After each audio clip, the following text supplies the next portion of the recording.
here's the top of the foot, and we used 13 stitches for the short row technique. So that only left us 9 stitches across the top of the foot. So what I'm going to do is try to get 11 stitches across the top and 11 stitches across the bottom. Okay, you need to watch some videos from other people that are more experienced with grafting. Diana Sullivan has some very good videos, and so does Yay for Yarn. Yay for Yarn shows a way to graft from the knit side. I like to do it from the purl side. Sometimes it depends on how hard it is for me to find my stitches. I located the 13 stitches that originally were part of the toe. So it started with this one, so that's 1, 2, 3, 4, 5, 6, 7, 8, 9, 10, 11, 12, 13. But I need to sew 11 stitches to 11 stitches. So I'm going to have to take these 2 end stitches that were part of the toe, and I'm going to move them around to the foot portion so that I can sew 11 stitches to 11 stitches. And so I'm going to count the 9 stitches that were part of the foot that we had held, and these are going to come around and be part of that. So this is 1, 2, 3, 4, 5, 6, 7, 8, 9, and then with these 2 extra toe portions, now I have 11 at the bottom, and then I left 11 at the top. So I'm going to try to graft from the purl side with 11 stitches joined to 11 stitches. Okay, here goes. I'm following my tail in, and I think what I need to start with is to go back into this stitch to set it up. And then this is the stitch across the way, and I'm going to go into it. I'm going to call this my new stitch.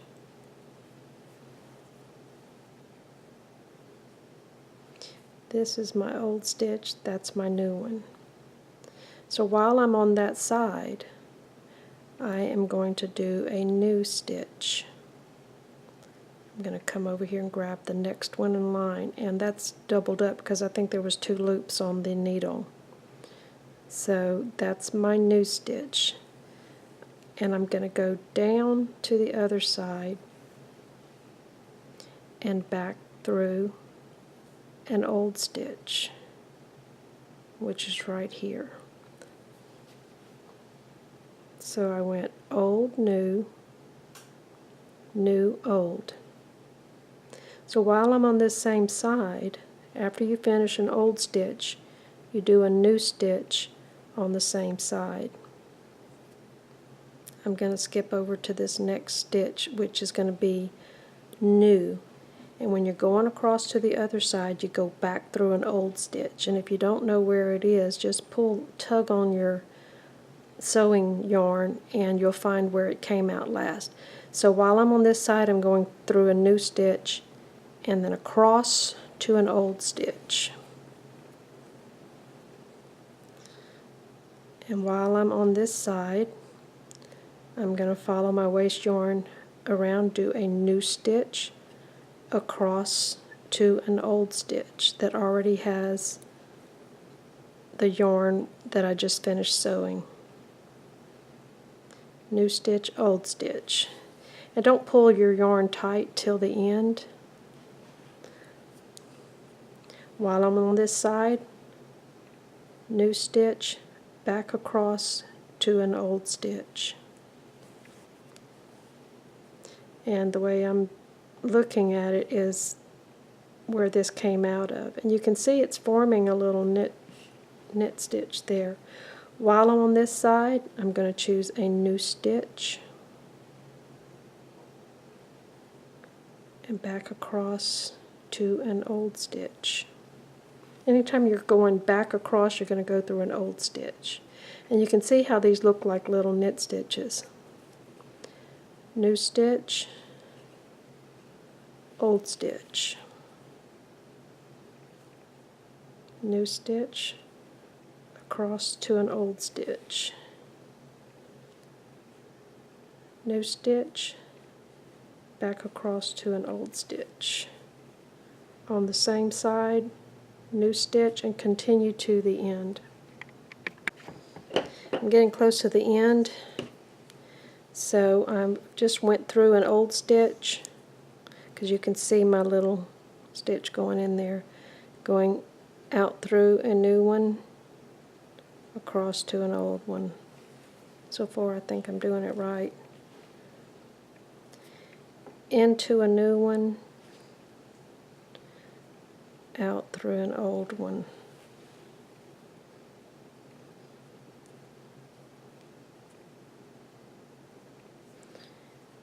Into a new one, out through an old one. And got to figure out where to go next. This is the one that is part of the toe, but I want it to be part of the foot. So I'm probably going to need to close that gap because we did a few increases along that edge, which is part of the toe. So I'm going to grab another stitch to secure it with, because this is my old stitch. So I'm just going to find one below this waste yarn, and I'm going to include these two together to snug that up. So I'm going to treat them as one, and then that's new, so I'm going to go across. Make sure I'm not skipping any stitches here. So I'm going to consider this a new stitch, but I'm going to go back across to an old stitch. See where that's going in? Back across to an old stitch.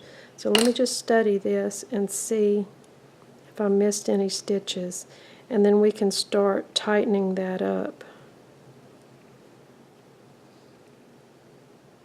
I don't know what would happen if I just started yanking on the needle. I think I'll do them one stitch at a time. So let me pull all these stitches tight. I'm going to go down the line. They're starting to snag on each other, and tighten that up. Not too tight, because you want to mimic the stitches that are already there. Let me pull on that loop.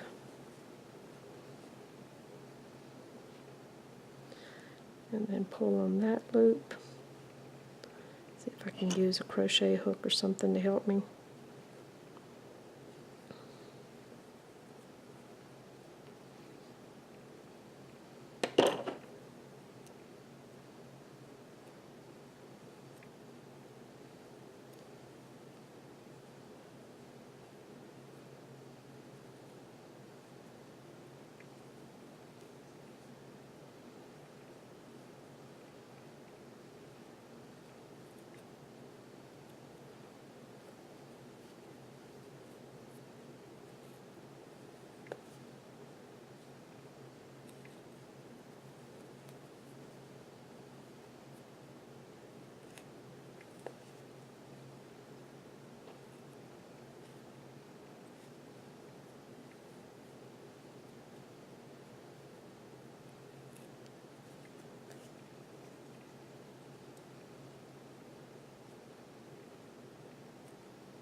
Going to be honest here, and I usually drop stitches because I don't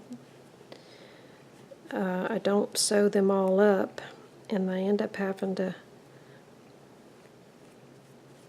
pick up those drop stitches and re-sew them in. But usually it doesn't show, even if you have to fix a mistake. It's all part of the learning process. I haven't done very many socks on a knitting machine. So, okay, let's see if I can use the tail. Alright, I think that looks pretty good. So I'm going to turn it back out the other way, and I'm not going to graft that in or weave that in yet, because I want to see how my work looks, and I'm going to take these markers off and turn the sock right side out. Okay, here goes.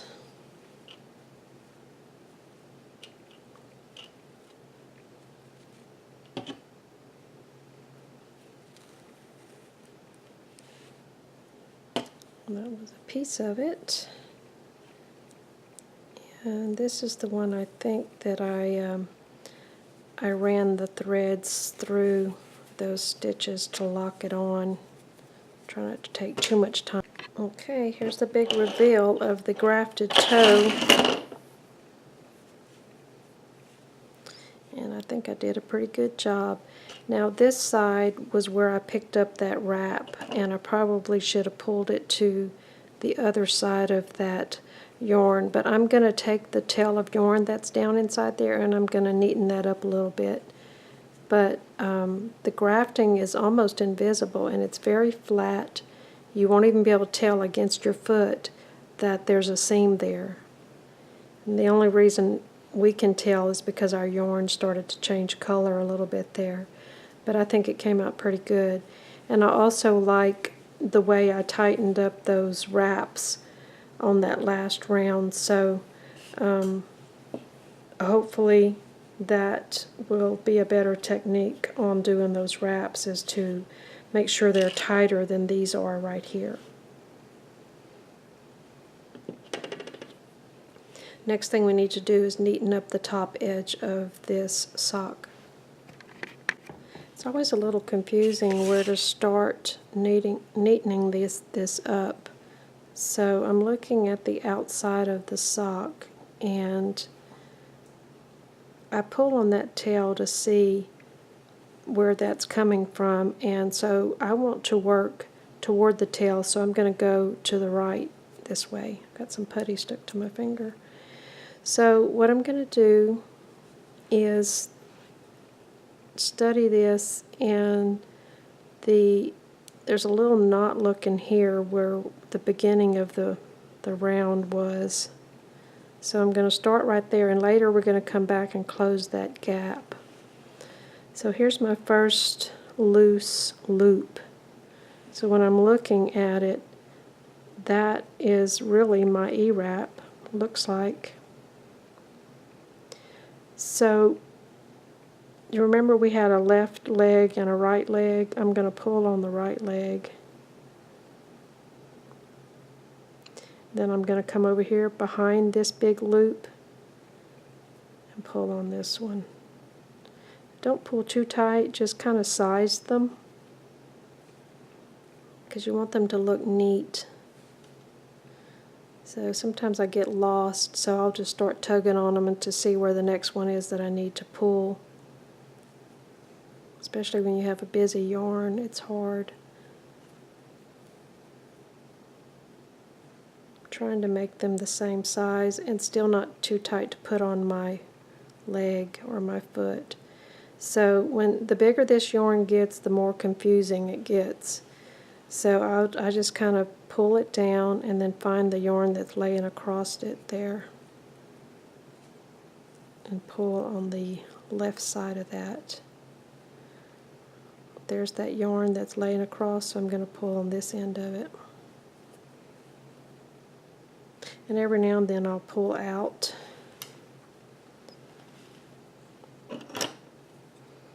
This is the loop that's laying across this right here. Pull on the left side of it.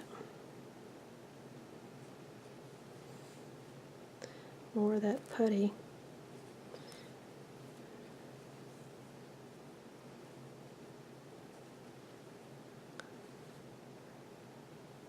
Pulling on the left side of this.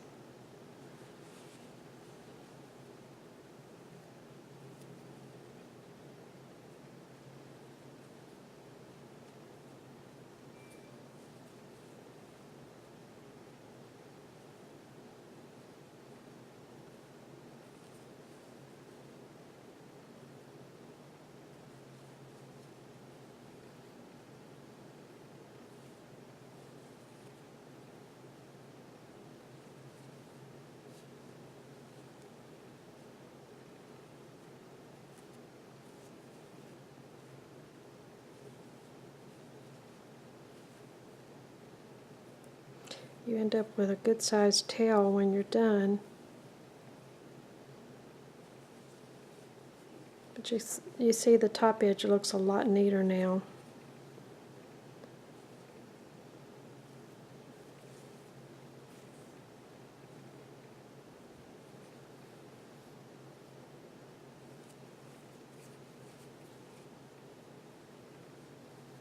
Stretch that a little bit. I think we're getting close to the end.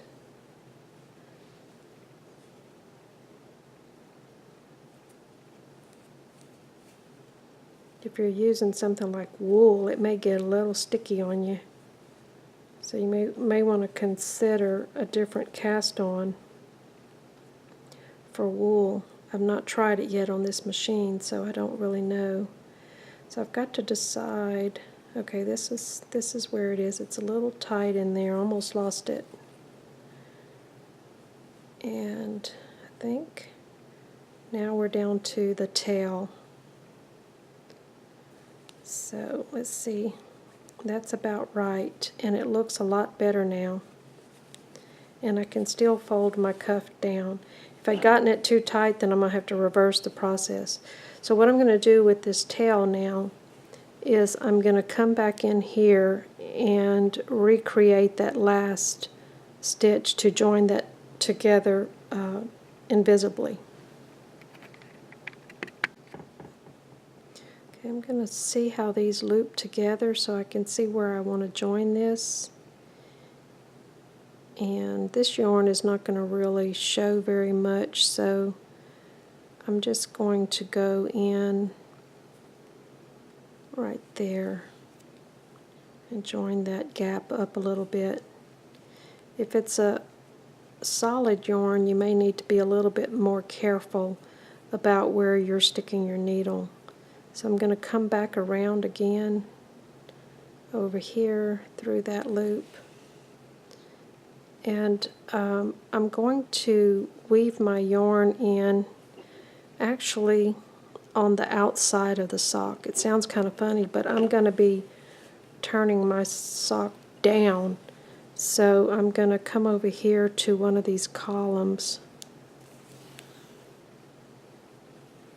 And I'm just going to go around a leg and just kind of duplicating the legs of these, and you won't even be able to tell where I was or where I did this.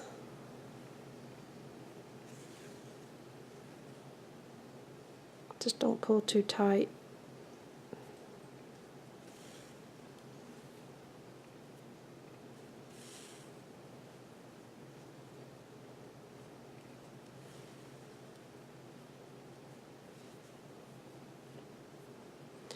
And that's about far enough, but I'm not going to clip it all the way because I like to block the sock first. Once I've steamed this sock on a sock blocker, then everything will be, all the stitches will be set, and then I can come back and trim that off. And I need to go back on the inside and get rid of all of these tails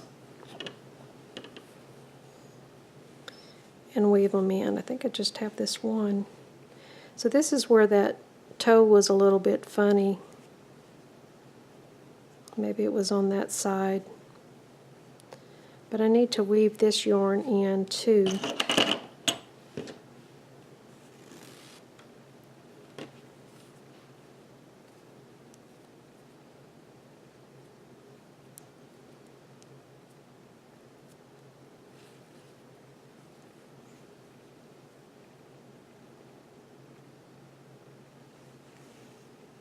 And just hide that tail through a few of these stitches. Doesn't really matter on the inside. And the same thing with this is I'm not going to clip it too close until after the sock has been blocked. And I can go in and look at the cosmetics of this sock and decide whether I want to clean up any of this. I probably won't, since I'm just going to wear this around the house. And same thing with the toe.